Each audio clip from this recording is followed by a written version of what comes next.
Pessoal, sejam bem-vindos a mais uma videoaula de revisão. Eu sou o professor Henrique Costa, vou estar conduzindo isso aqui com vocês. Lembrando, matéria que é muito importante para a certificação de vocês, principalmente quem está fazendo CPA 10, são cerca de 15 questões. O pessoal do 20 do CE vão ter umas 10 questões sobre fundo de investimento. Na prova da gente autônoma é que acaba caindo um pouco menos, são cerca de 5 questões, mas são 5 questões que a gente não pode perder, correto? Lembrando que o fundo de investimento não faz nada de novo, ele é simplesmente um intermediário entre o cliente e o mercado de capitais. O cliente pode optar por aplicar diretamente no mercado de capitais, nos produtos financeiros que nós vimos na aula passada, ou fazer isso por meio de fundo de investimento, contratando uma pessoa para lhe representar no mercado. Isso por quê? Porque aplicar direto no mercado de capitais dá muito trabalho, tem muitas variáveis, você tem que fazer várias análises, tem uma série de trabalhos operacionais, calcular imposto no caso de ações, reaplicar dinheiros que vão sendo resgatados ou sacados, e o fundo vai fazer tudo isso automaticamente para você e ainda com a vantagem de uma gestão profissional. Os fundos, além de contar com esses especialistas, que são gestores, que vão analisar o mercado que você escolheu para aplicar, eles ainda por cima mitigam o risco de liquidez. Por que eles mitigam o risco de liquidez? Porque eles vão conseguir garantir para os clientes o resgate a hora que o cliente quiser, desde que seja fundo aberto, que é a grande maioria dos fundos. Além disso, conseguem trabalhar com mais diversificação do que um cliente isoladamente conseguiria. Se um cliente tem, por exemplo, 10 mil reais para aplicar, ele não vai conseguir aplicar em um monte de ações, porque vai ter que comprar muito pouquinho de cada uma. O fundo de investimento vai conseguir melhorar essa diversificação também. Então são duas medidas, os fundos eles acabam reduzindo também riscos de liquidez e de mercado das aplicações financeiras quando elas são feitas diretamente. O dono do fundo de investimento é o cliente. Este é talvez o conceito mais importante de todos. Ele é o dono do fundo. O administrador é o representante do fundo. Quando se ganha dinheiro, apenas o cliente ganha. O administrador, o banco não ganha nada. Quem ganha todo o lucro do fundo é o cliente. O outro lado é verdadeiro. Quando o fundo perde dinheiro, quem perde todo o dinheiro é o cliente, não é o banco. Se o fundo ficar devendo dinheiro, quem vai ter que pagar é o cliente, ele é o dono do banco. E o banco? O que ele ganha com essa história toda?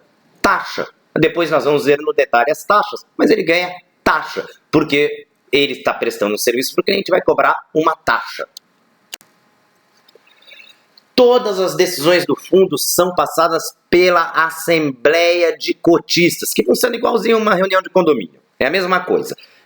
Tem lá o síndico, não tem na reunião de condomínio, e ele fala lá, estamos pensando em fazer tais investimentos, pensando em mudar o regulamento do prédio, pensando em fazer tal coisa, tal coisa. E aí os condôminos votam, eu sou a favor de mudar essa regra, eu sou contra. Cada apartamento tem um voto. Se você tiver 2 apartamentos, você tem 2 votos. Na Assembleia de Cotistas é a mesma coisa. O administrador chega lá com as propostas também podem sair dos cotistas, mas normalmente é o administrador, e os cotistas votam. O que for decidido, o administrador executa. Ou seja, tudo tem que ser passado pela Assembleia de Cotistas. Pode mudar a aplicação a política de investimento do fundo? Pode, desde que os cotistas aprovem. Pode mudar a taxa de administração do fundo? Pode, depois a gente vai ver uma ressalva, desde que os cotistas aprovem. Pode mudar o administrador do fundo? Pode, desde que os cotistas aprovem. Então, Henrique, você está dizendo que um fundo do Bradesco pode ser administrado pelo Itaú? Exatamente. Um fundo do Bradesco pode ser administrado pelo Itaú, se assim os cotistas decidirem. O administrador ele vai contratar uma equipe para fazer para ajudar ele a fazer a gestão do fundo. Então, muito cuidado aí com a palavra administração e gestão. Nas faculdades de administração, elas são a mesma coisa, aqui não é não. O administrador é o representante legal do fundo. Ele é o responsável por tudo. E é ele quem fala com o cliente, quem passa as informações para o cliente. Portanto, se tiver uma pergunta perguntando quem é o responsável por qualquer coisa, o responsável é sempre o administrador. Agora, quem faz é que muda. O administrador vai, por exemplo, contratar o gestor. Quem é o gestor? É quem efetivamente vai fazer as aplicações de acordo com a política de investimentos que foi definida lá na Assembleia de Cotistas. Ele vai contratar também um custodiante. Quem é o custodiante? O custodiante é quem vai registrar as aplicações financeiras feitas pelo fundo de investimento e a propriedade das cotas do fundo de investimento. Ele que vai fazer o que a gente vai ver daqui a pouco, a chamada marcação a mercado. E ele é quem vai fazer a tal da retenção do imposto de renda, que também a gente vai ver mais para frente. O distribuidor efetivamente vende o fundo de investimentos. Então, o administrador contrata um distribuidor para vender as cotas do fundo de investimentos. Então, chegou lá o Banco do Brasil, administra um fundo, ele contrata como distribuidor, por exemplo, o próprio Banco do Brasil. As agências do Banco do Brasil passam a ser distribuidoras daquele fundo. Mas ele pode contratar também outros bancos ou até outras instituições. Então o Banco do Brasil pode contratar o Santander para distribuir o fundo dele ou a XP Investimentos para distribuir o fundo dele. Pode contratar quem ele quiser. Logo, o distribuidor é quem vai estar em contato com o cliente na hora da aplicação. Quem tem que ter CPA 10, CPA 20 CE? O distribuidor. Quem tem que ter agente autônomo de investimento, se for um mercado não bancário, o distribuidor. É o caso da XP. A XP é uma distribuidora, por isso que tem que ter uma certificação. Além disso, o distribuidor é o responsável pela análise do perfil do investidor. Ele que vai fazer aquele formulário de API que nós vimos lá no capítulo de ética. E o administrador ainda vai contratar um auditor independente. Normalmente é uma empresa dessas de auditoria, como Pricewaterhouse, KPMG, que vão fazer a auditoria do fundo, ver se as contas estão realmente em ordem, se está tudo sendo cumprido de acordo com a Assembleia. A Assembleia tem poder sobre tudo, exceto sobre contratar aquelas pessoas que nós vimos no slide anterior, para fechar para novas aplicações. Isso o administrador pode decidir sozinho, não tem problema nenhum, ele pode fazer a hora que quiser e pode reabrir a hora que quiser. O importante é que vale para todo mundo, para cotista novo e antigo, não pode ter tratamento diferente. Ele pode fechar o fundo para resgate, isso sim é problema. Acontece principalmente quando tem o gestor do fundo está com algum problema de liquidez no mercado. Imagina que a bolsa não está abrindo, está dando circuit break lá na bolsa, a bolsa está fechada. Pois como é que o gestor do fundo, como é que o administrador vai resgatar o dinheiro se ele não consegue vender as ações, né? Porque a bolsa está fechada. De novo, o importante é que vale para todos. Fechou o fundo para resgate, e agora? Senta e chora? Não, você pode vender para um terceiro. As cotas também, como qualquer outra aplicação financeira, podem ser revendidas para terceiros. O problema vai ser achar um comprador. Além disso, o administrador pode decidir sozinho reduzir a taxa de administração. E isso a Assembleia não pode decidir nunca. Só o administrador do fundo pode reduzir a taxa de administração. A Assembleia de Cotistas vai poder aumentar a taxa de administração. Isso o administrador não pode fazer. Além disso, na gestão do fundo de investimento, os fundos, como o dinheiro do fundo de investimentos é dos cotistas do fundo de investimento, tem o Chinese Wall. O que é o Chinese Wall? É a separação completa do dinheiro do banco, do dinheiro do fundo. O fundo não pode, o banco não pode aplicar dinheiro num fundo que ele mesmo administra. O gestor não deve aplicar dinheiro no fundo que ele mesmo faz gestão. Por quê? Porque tem Chinese Wall. O fundo também não pode aplicar o dinheiro no banco que é administrador dele. Tem uma limitação, no máximo 20% em CDBs.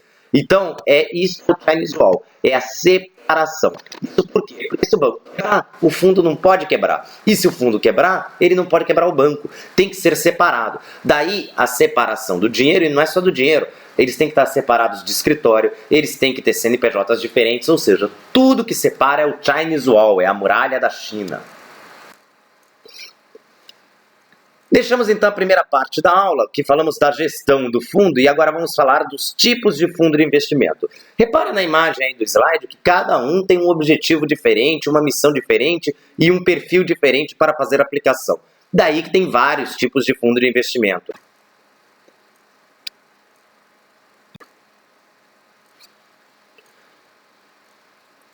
Uma pessoa que, por exemplo, está vivendo de renda, ela precisa de uma certa rentabilidade, mas também não pode perder muito dinheiro, ele não pode correr um risco de ter uma perda considerável. Daí que é recomendado para ele as aplicações de perfil moderado, com fundos multimercados ou fundos de renda fixa ativos. Esses fundos de renda fixa ativos, eles aplicam em pré-fixados.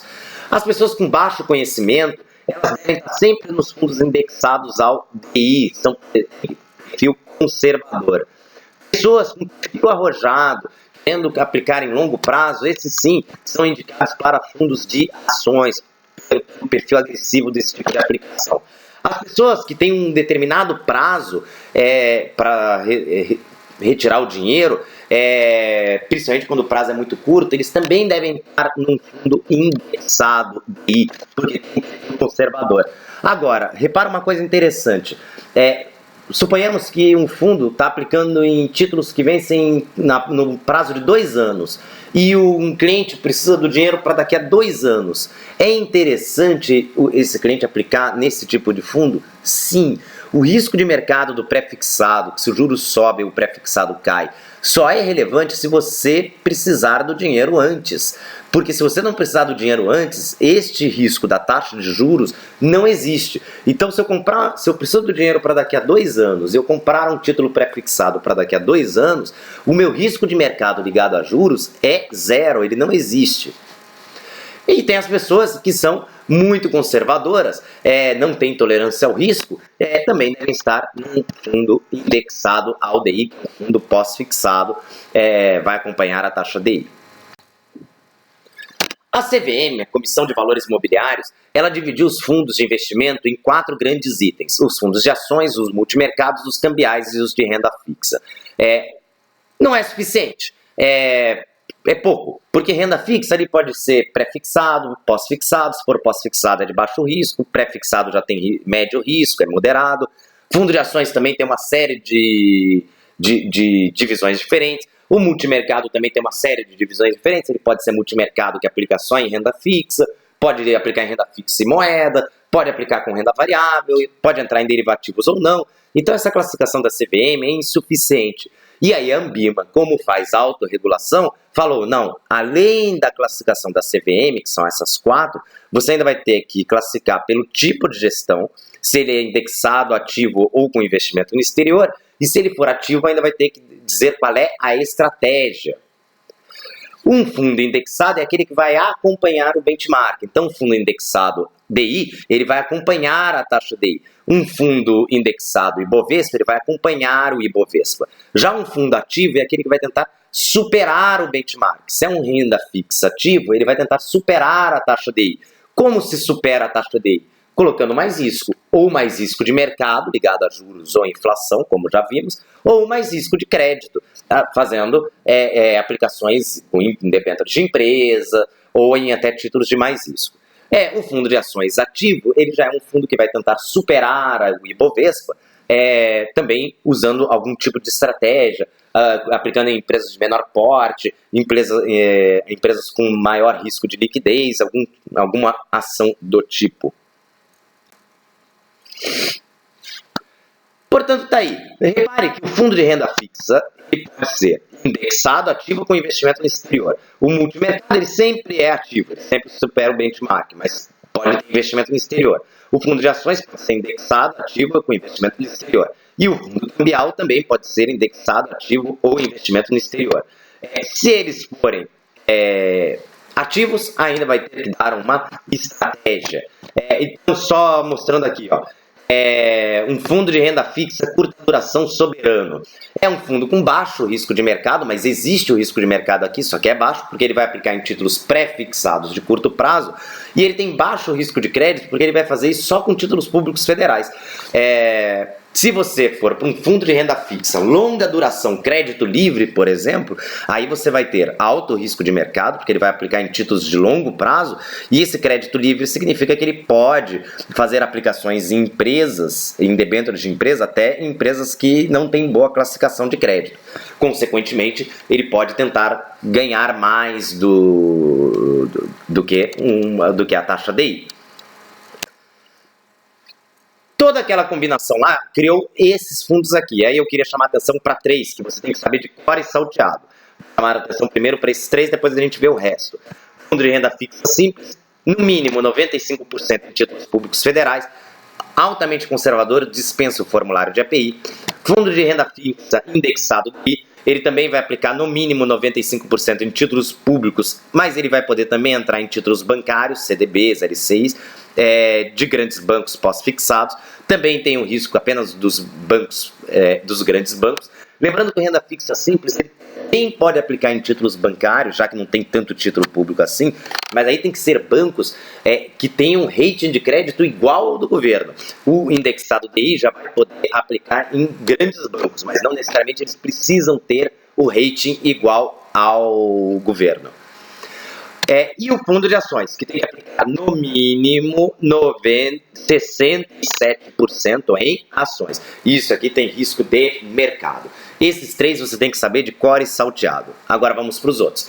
O fundo de renda fixa ativo vai ser longo prazo, curto prazo ou médio prazo, vai aplicar em pré-fixados e ainda vai poder jogar risco de crédito, que ele vai poder ser soberano, grau de investimento ou crédito livre. Se ele for longo prazo, tem alto risco de mercado. Se for curto prazo, tem baixo risco de mercado. Se ele for soberano, tem baixo risco de crédito. Se ele for crédito livre, tem alto risco de crédito. Mas, via de regra, os renda fixas ativos, eles vão fazer aplicações em títulos pré-fixados, de curto, médio ou longo prazo, e em títulos com mais risco de crédito, como, por exemplo, debêntures e notas promissórias. Os fundos multimercado podem aplicar em qualquer coisa de acordo com a sua estratégia, então ele tem que primeiro fixar a estratégia. Só tem um fundo multimercado, chama-se Fundo Multimercado Livre, que efetivamente pode fazer o que quiser. Os outros têm uma estratégia. Os fundos com investimento no exterior, eles têm que aplicar no mínimo 40% do dinheiro no exterior. E aí, se for um renda fixa e investimento no exterior, ele vai aplicar em renda fixa no exterior. Se for um fundo de ações e investimento no exterior, ele vai aplicar em ações no exterior. Esse tem um risco de mercado mais alto e principalmente eles têm risco da variação cambial, porque ele vai estar aplicado no dólar. Se o real valorizar, você corre o risco de perder, mesmo que o mercado lá fora esteja indo muito bem. Os fundos, continuando, os fundos alavancados são aqueles fundos que podem operar derivativos de forma alavancada. Lembrando que todos os outros fundos podem usar derivativos para hedge, para proteção, mas os fundos alavancados podem também usar os derivativos para alavancar, ou seja, para tentar aumentar os ganhos. Os fundos cambial têm que aplicar no mínimo 80% em dólar, em ativos relacionados a PETAX. E o fundo fechado depende normalmente de ações, mas pode ser de qualquer coisa.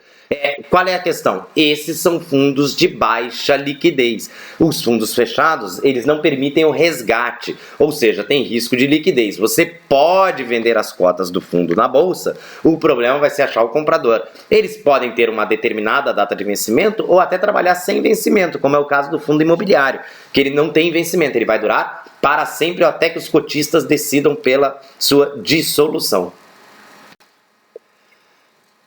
Falamos dos tipos de fundo, vamos agora ver como é que é o funcionamento dos fundos de investimento. Então, os fundos de investimento têm regras para cotizar e resgatar. O que é isso? Na aplicação, vamos ver primeiro na aplicação. Um cliente vai aplicar um dinheiro num fundo. O que acontece? Ele aplica o dinheiro no fundo, o gestor vai pegar esse dinheiro, vai comprar títulos no mercado, vai receber esses títulos e vai entregar para o cliente. Trata-se de uma operação muito simples e muito tranquila se for cotizado em D0. Faço agora às 3 da tarde a minha aplicação, até o final do dia eu recebo as cotas. Apliquei R$1.000, cada cota é 10, recebi 100 cotas no final do dia. Repara que eu só vou passar a ter a rentabilidade do fundo a partir de amanhã, ou seja, apliquei hoje só amanhã, porque só começa a render depois que cotiza. Porque Por que isso é importante? Porque às vezes o fundo cotiza em D1. Aí o que vai acontecer? Eu vou investir hoje, às 3 da tarde, o meu dinheiro. Amanhã só o gestor vai comprar os títulos do mercado, receber os títulos e me entregar as cotas.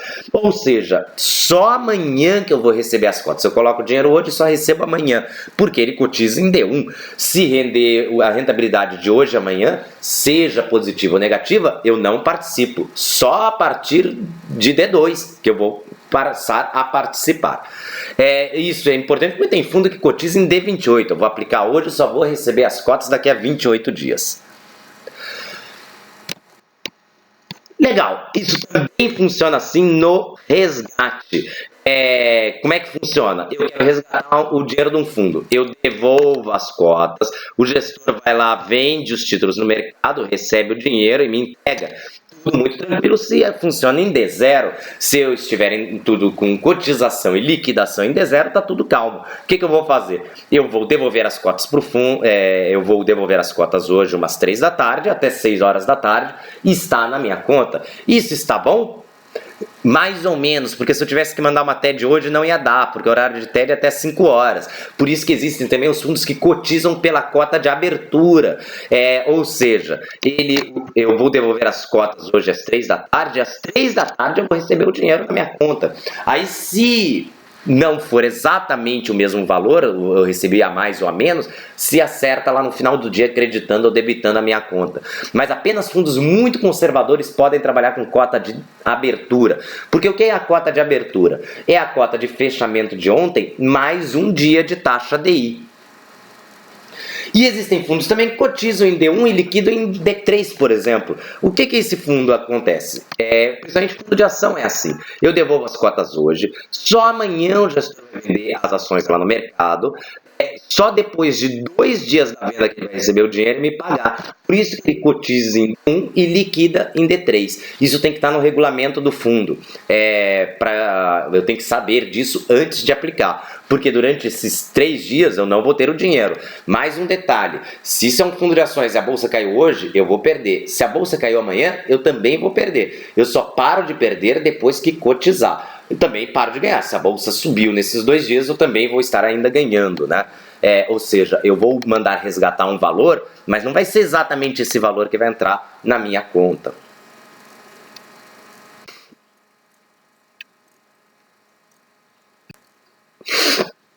Os fundos têm que fazer a marcação a mercado. Toda vez que você ganha ou perde dinheiro no fundo, o número de cotas que você tem não muda. O que muda é o valor da cota. Então imagina que seu fundo subiu 10%, a sua cota valia 10, passou para 11.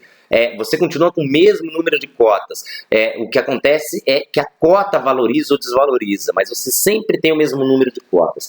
Como é que é feita essa conta? É o que a gente chama de marcação a mercado. Você soma todos os ativos de um determinado fundo para chegar no patrimônio líquido. Então, vai se fazer uma simulação de venda de todos os ativos, como é o exemplo aqui desse fundo aqui, ó.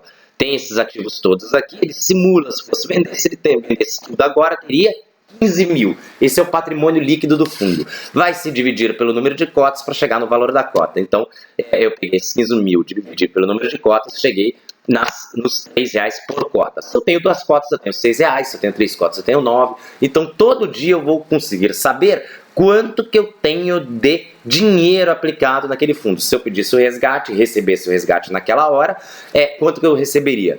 Repara que no segundo dia, o fundo caiu, ó. Por quê? Porque as ações aqui da Folha do Rio Doce caíram um pouquinho. Então o fundo caiu. O valor da cota caiu para R$2,90.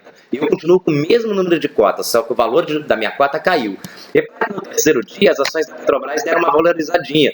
E aí eu ganhei, ó, o patrimônio do líquido do fundo subiu e eu ganhei. Aí o valor da cota foi para R$2,96. Repara que a alta do fundo foi uma alta no valor da cota. No quarto dia, voltou a cair. E assim sucessivamente. Se o fundo rendeu 1%, significa que a cota rendeu também 1%. Isso impede que exista transferência de riqueza entre os cotistas e dá transparência. Ou seja, se eu ganho, todos ganham. Se eu perco, todos perdem. Igual. Não tem como ser diferente. Vão perder proporcional ao número de cotas que você tem. Então, nesse primeiro dia aqui, todo mundo perdeu atenção por cotas. cotas. Se eu tenho uma cota, eu perdi só 10 centavos. Quem tem duas perdeu 20 centavos. Quem tem 3 perdeu 30. Mas todos perderam igual. Quando existe uma nova aplicação no fundo, o que o gestor vai fazer? Nenhum dinheiro nunca fica aplicado, parado no caixa. O gestor imediatamente aplica. Então entrou dinheiro no fundo, ele vai comprar um determinado título que ele acha que vale a pena. Por exemplo, nesse exemplo aqui, ele achou que valia a pena comprar as ações da Vale do Rio Doce. Aí ele foi lá e comprou mais um monte de ações da Vale do Rio Doce. Por quê? Porque a cota continua valendo os mesmos 2,76, só que tem 6 mil cotas, não 5 mil como tinha antes. O patrimônio líquido do fundo subiu para 16.560, não porque valorizou os títulos, mas porque o gestor comprou mais ações da Vale do Rio Doce. Da mesma forma que no dia 5 de junho, teve um resgate. Teve um resgate, o número de cotas que tem o fundo caiu para 4.100, eram 6 mil para 4.100. A cota continua valendo 2,76, mas agora eu não ganhei nem perdi nada, mas teve um resgate e o gestor achou melhor vender todas as ações da Vale do Rio Doce, ficar só com as ações da Petrobras e da Vale. O valor da cota não mudou, tudo continuou igual, só que agora o fundo está com menos dinheiro, né? É assim que vai funcionar a marcação a mercado. Se alguém compra, o gestor aplica, mas o valor da cota não muda. E se alguém saca, o gestor vende, mas o valor da cota não muda. Esse é um dos grandes objetivos da marcação a mercado. O valor da cota, você ganha ou perde apenas se houver melhorias no mercado ou pioras no mercado. O fato de alguém aplicar ou resgatar não interfere no valor da cota. Os fundos podem cobrar ainda taxas de administração, performance, ingresso e saída. O que é a taxa de administração? A taxa de administração é aquela cobrada todos os dias. Ela já é combinada, por exemplo, 2% ao ano. Ela é mostrada ao ano, mas ela é, na verdade, cobrada ao dia. E na alegria e na tristeza, na saúde e na doença, com rentabilidade positiva ou negativa, vai ter taxa de administração. E cobrada todo dia. Quando você vê a rentabilidade do seu fundo, ela já está líquida de taxa de administração. Ou seja, se o fundo tem taxa de 2 e você está vendo que ele rendeu 8, na verdade ele aplicou em títulos que renderam 10. Ele ficou com 2 e você está ganhando 8. Além da taxa de administração, o fundo pode pagar taxa de performance. E a taxa de performance tem o conceito da linha d'água. Isso aqui tem que ser combinado em assembleia de cotista também, não pode o administrador inventar, mas tem que obedecer o conceito da linha d'água. O que é esse conceito da linha d'água? Tem que estar há 6 meses acima do benchmark com rentabilidade positiva. Não adianta estar apenas acima do benchmark, não pode cobrar. Nem com rentabilidade positiva, também não pode cobrar. Precisa estar há 6 meses acima do benchmark com rentabilidade positiva. Além disso, ainda tem a taxa de ingresso e a taxa de saída, que raramente são cobradas num fundo de investimento. Mas o que seria a taxa de ingresso? Você paga para aplicar. Tem lá uma taxa de ingresso de 10%, é tipo um pedágio que você paga. Então, você entrou com R$1.000, vai aplicar só 900, que 10% ficou lá na taxa de ingresso. A taxa de saída é a mesma coisa, só que é na hora do saque. Se você sair, aí cobra a taxa de saída. Com essas receitas, o fundo tem que arcar com todas as despesas. Ele não pode inventar nenhuma outra forma de cobrança. O fundo ainda tem que entregar e apresentar para o cliente alguns documentos. O primeiro deles, termo de adesão, que é um documento que o cliente assina dizendo que concorda com a aplicação, que leu o regulamento, o prospecto, o formulário de informações e todas as outras informações. É um termo de adesão. Logicamente, tudo hoje em dia pode ser eletrônico, não precisa ser mais impresso. A única exigência legal da CVM é que tem um regulamento, isso que vai ser registrado lá na CVM. Isso está em linguagem jurídica, ninguém lê, apesar de ter que dizer que leu. A lâmina é uma propaganda, é uma página com as informações mais importantes do fundo. O que é importante quando você vai aplicar? Saber aonde ele aplica, qual é a carteira de investimento, qual é o objetivo, quem é o gestor, o histórico de rentabilidade e os riscos. Isso é que é importante. Isso vai ter que estar presente lá na lâmina, que é uma propaganda, uma página, tamanho A4, explicando o fundo. E tem que explicar essas coisas aí. A Além da lâmina, a lâmina é opcional, não é obrigatório. Aí o fundo, obrigatoriamente, vai ter que fazer uma das duas coisas. Ou fazer formulário de informações complementares, aí já pode ter 2 ou 3 páginas e tem aí as mesmas informações que tem na lâmina, com um pouco mais de detalhe. Isso é obrigatório para os fundos que não têm prospecto. Porque o fundo tem que optar por fazer prospecto. O que é o prospecto? É um resumo do regulamento. Tem as mesmas informações, a carteira, o objetivo, gestor, histórico de rentabilidade, os riscos. Qual é a diferença entre um e outro? É que o prospecto é muito mais detalhado. Um prospecto já vai ter umas 30 páginas. Normalmente se usa prospecto para fundos mais sofisticados e formulário de informações complementares para fundos mais simples. Todo fundo vai ter que escrever que usar derivativo, tem que escrever que o fundo utiliza estratégias que podem resultar perdas significativas no patrimônio dos cotistas, além de escrever que rentabilidade passada não é garantia de rentabilidade futura. Os fundos que têm risco, eles ainda vão ter que fazer um termo de ciência de risco, que pode estar junto do termo de adesão. Isso é quando os fundos aplicam mais de metade da carteira em empresas de capital fechado ou para pessoas físicas, ou seja, aplicam com um elevado risco de crédito. A divulgação da rentabilidade, ela também tem um padrão, ela tem que ser mostrada no mês atual e no mês anterior, no ano em que estamos e no período dos últimos 12 meses. Ou seja, se estamos em junho, tem que pegar de julho do ano passado até junho desse ano. Se estamos em junho, tem que pegar de janeiro a junho desse ano para mostrar a rentabilidade do ano no exercício. Tem que pegar a rentabilidade de junho e a rentabilidade de maio, que foi o mês anterior. Se eles seguirem esses critérios, podem colocar o selo da Anbima. Aliás, se ele for membro da autorregulação da Anbima, o fundo, lembrando sempre, não é obrigado, mas se ele seguir os critérios, ele vai pôr o selo da Anbima. E finalmente, nosso último assunto, que são as questões de tributação. Nós já vimos essa tabela, é a tabela regressiva, a mesma que você viu lá nos produtos de investimento, obedece aos mesmos critérios para os fundos de longo prazo. Porque repara que no fundo de curto prazo, ela é um pouco diferente, ela para nos 20%. Ou seja, se o fundo for de curto prazo, se você resgatar antes de 180 dias, 22,5% de imposto. Mais de 180 dias, 20% de imposto. O que é um fundo de curto prazo? Um fundo de curto prazo é aquele fundo que compra títulos que na média vencem daqui a um ano.